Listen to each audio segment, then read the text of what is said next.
Eh sì, e belli sì, 100 anni, belli e anche brutto, ma insomma, contenta, sono contenta, contentissima, anche troppo.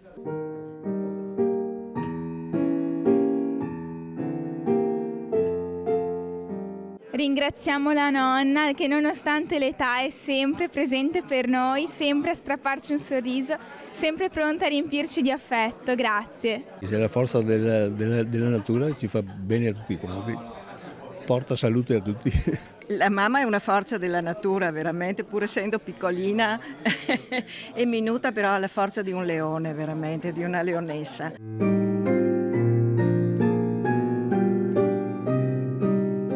È una forza veramente importante per lei e noi siamo felicissimi per la nostra città. Vittorio Veneto ha tantissimi centenari e questo è un buon segno. È un faro per tutti noi, soprattutto la lucidità e la saggezza di questa signora sia di esempio per tutto il vittoriese e non solo. Come ci si sente a 100 anni? Come che mi sento? Insomma, non c'è male, dai.